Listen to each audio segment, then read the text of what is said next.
환영합니다. Welcome to K-Culture Dive, where we dive deeper into the heart of Korean culture with K-entertainment issues, AI culture news, K-culture and photos, and today our Hallyu People segment where we meet with a K-hip-hop group member.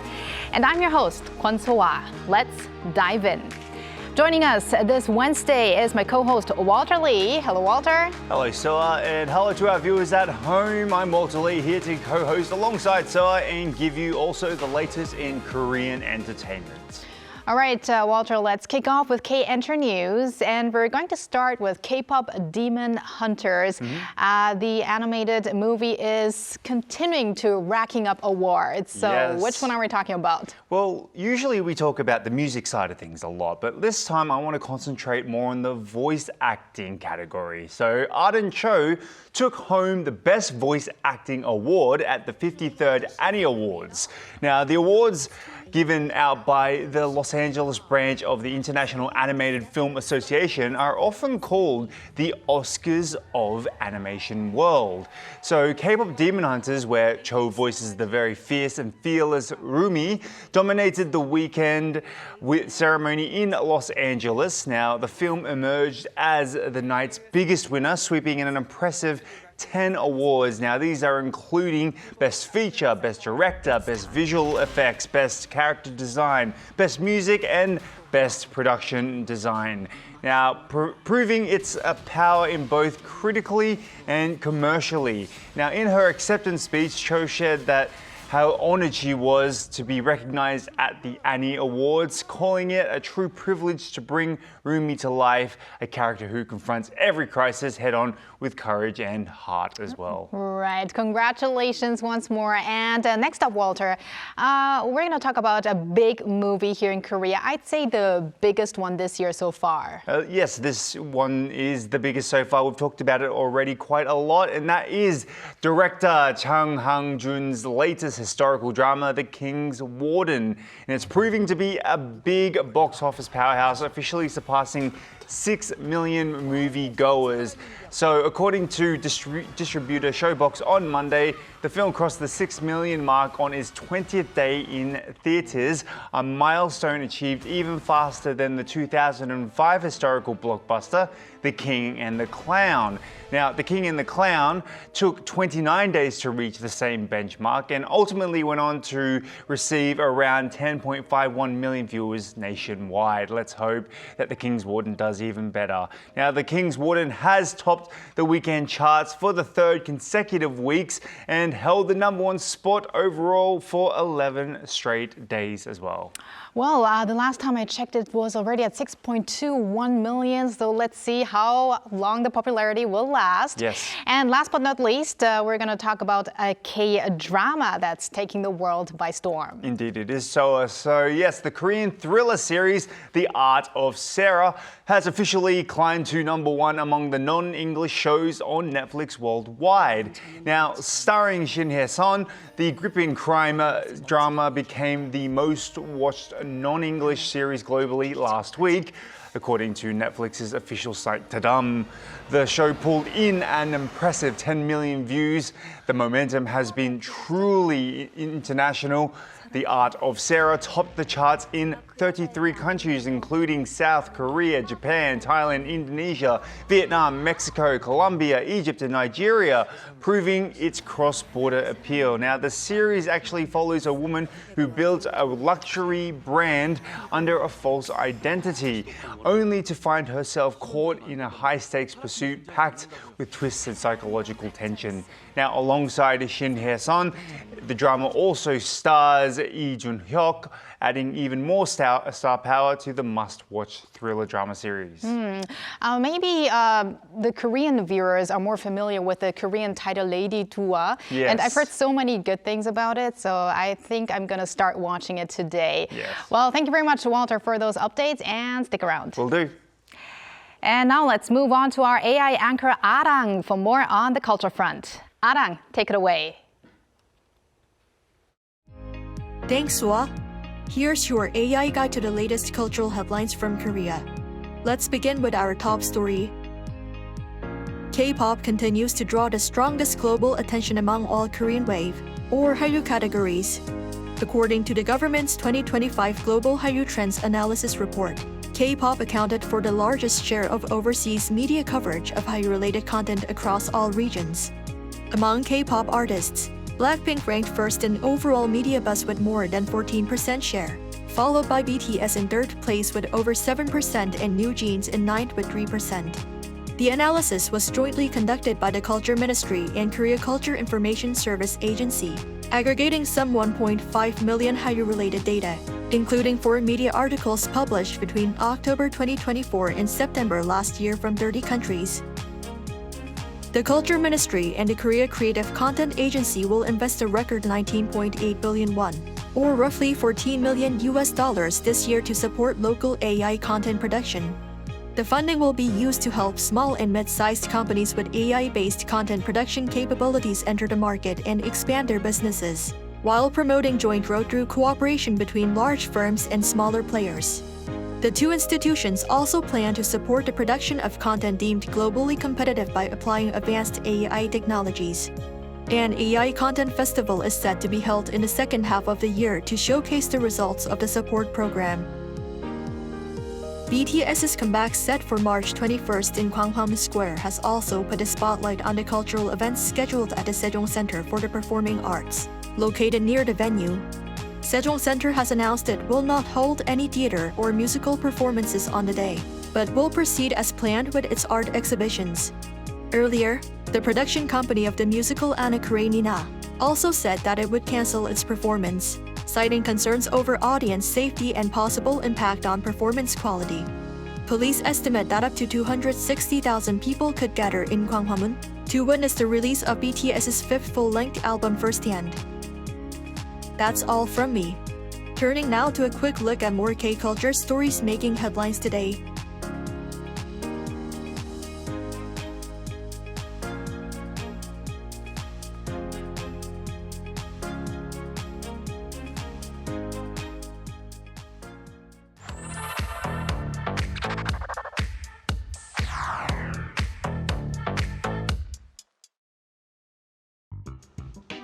Through a single photo at a time, we take a closer look at culture in Korea. This is K-Culture in Photos. Let's read this word together. 꽃샘추위. It literally means a cold spell that envies the flowers.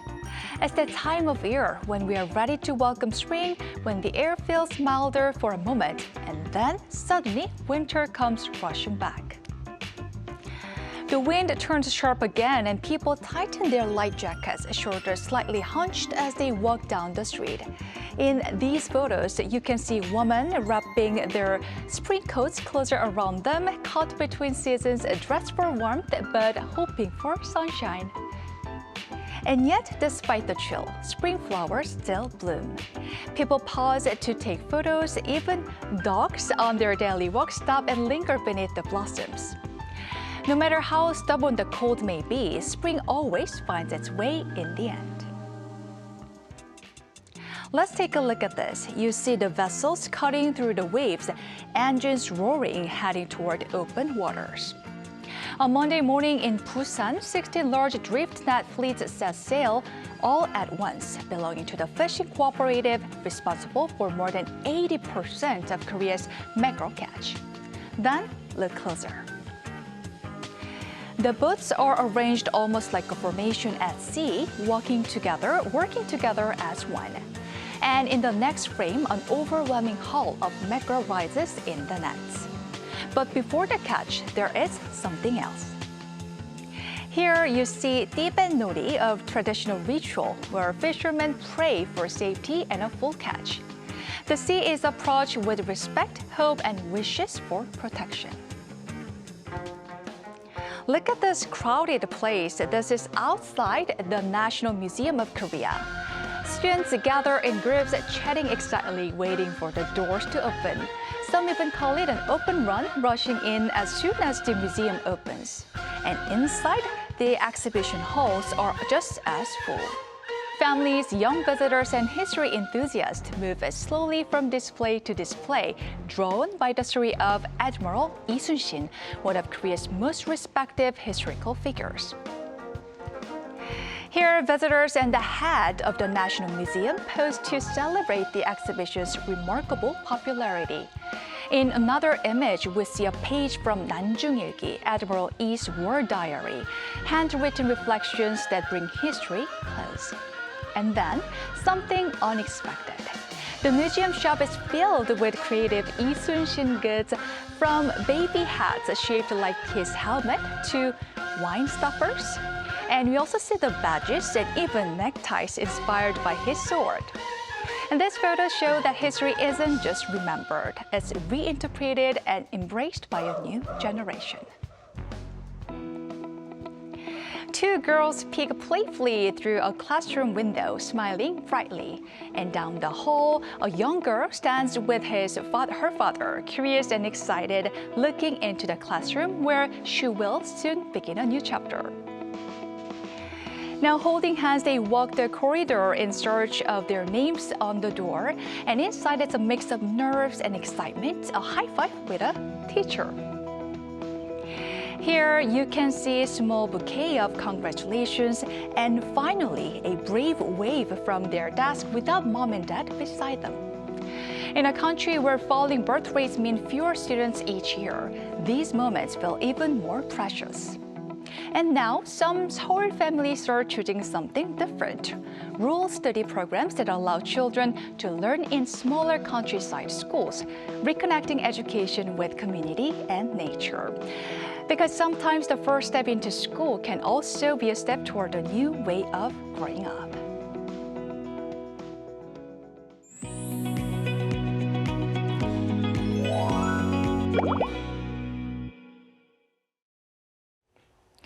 Change the world is the bold message from DNA, a hip-hop group who made their debut last September. Composed of members from Korea, Japan, Singapore, Brazil, and Germany, the group presents a new model for the global expansion of K-pop and K-hip-hop. For today's Hallyu People, we are delighted to have one of the members, Nicole Bacon, here with us in the studio to hear about her journey and DNA's vision for the future. Welcome, Nicole. Hello, Nicole. 안녕하세요. In my vein, 안녕하세요. DNA visual member Nicole입니다. Hi, I'm DNA's visual member Nicole from Singapore. All right, we are very delighted to have you here on the program, Nicole. But before we go deeper into the talk with you, it looks like we are actually now connected with some of the fellow group members. So we have DNA to say quickly hi to us. Hello, DNA. Hello. 인사드리겠습니다. 둘, 셋. 인마베이. 안녕하세요. DNA입니다. DNA. Hi, I'm Alice from Japan. Hello, I'm DNA Seunggi from Korean.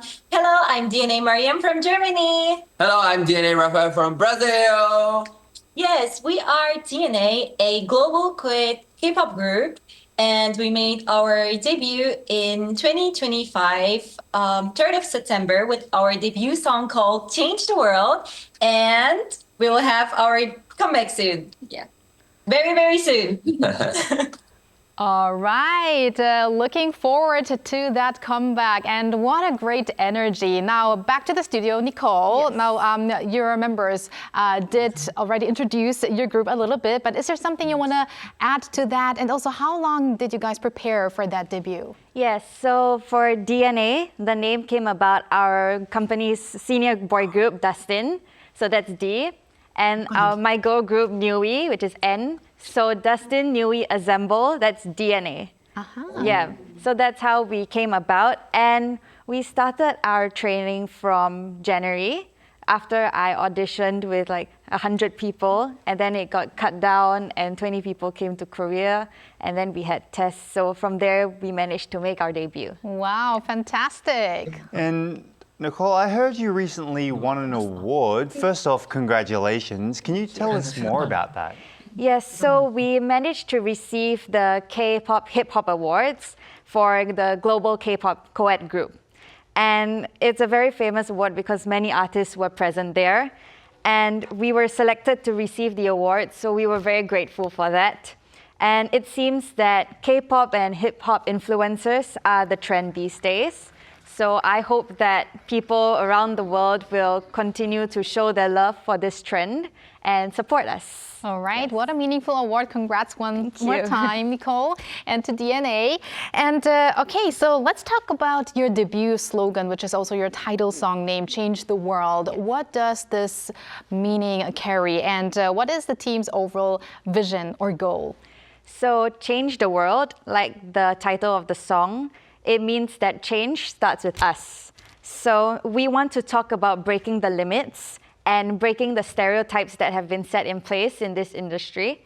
So we want our fans and our listeners to have self-confidence and self-acceptance.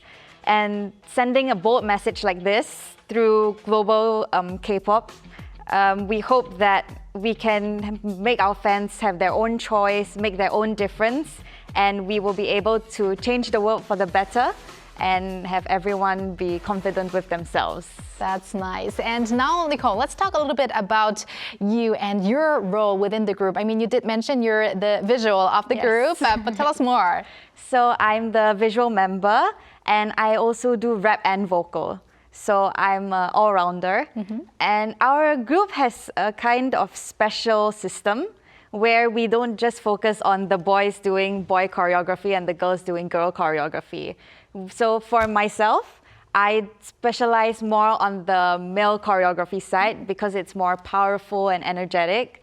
Yeah, and even for songs, sometimes I take the male parts instead of a female part. That is so interesting. And I especially like that you are a co-ed group as well as with 5 different nationalities.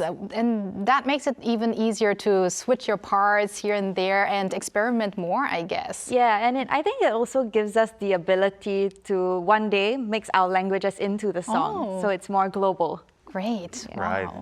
that would be a good adaptation. And I want to talk about you, Nicole, just a little bit more specifically. You have an impressive background, including when you were in Singapore, including things like pageant events.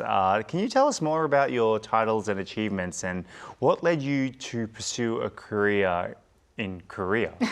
That rhymes. So first, I originally always wanted to be in the entertainment industry. I just didn't know which segment.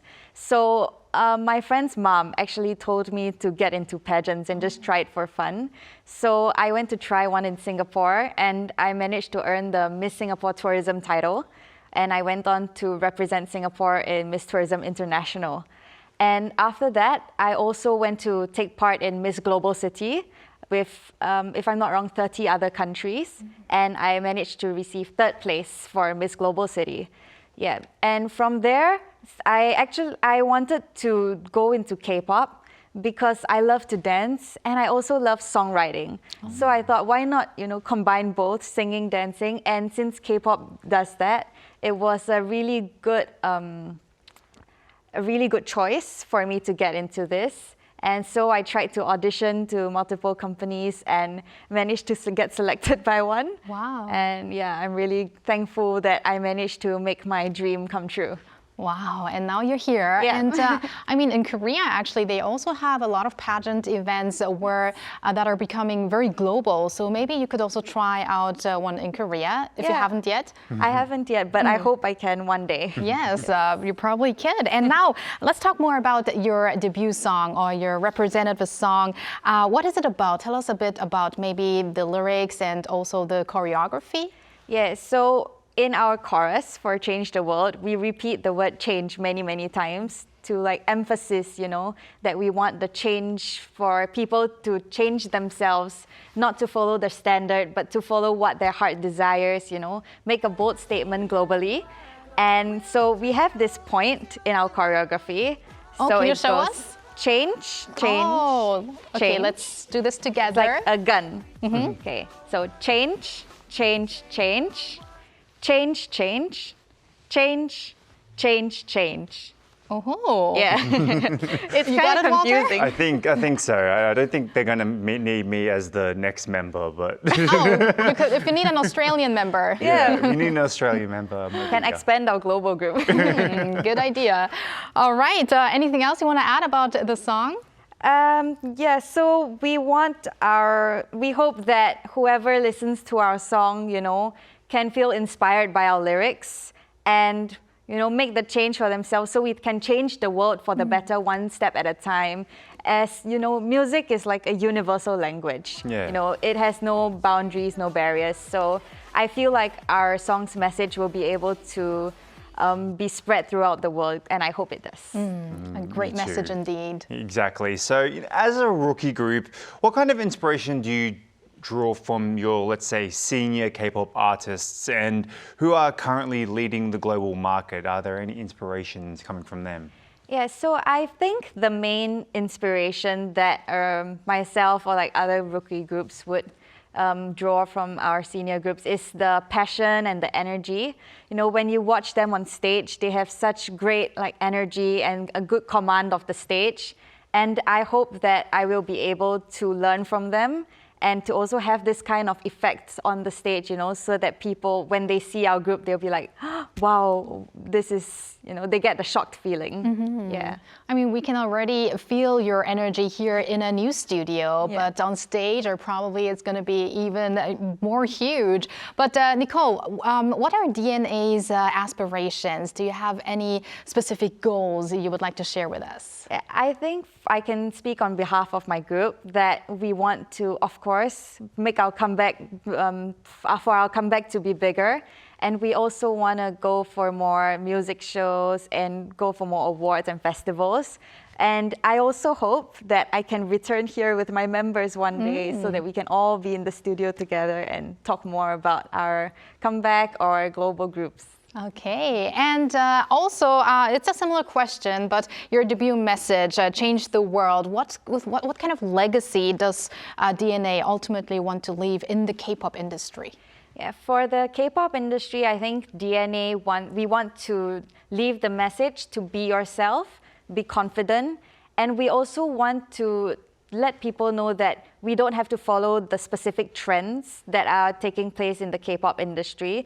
There aren't that many global K-pop groups now, so that's why we've taken that route, especially for the co-ed section. So we want to leave that legacy that, even though we come from many different countries, we speak different languages, we are still able to blend together to make a big hit and a big debut. Oh, okay. And this is an impromptu question, but is there any style or anything you would like to experiment in the future with your songs?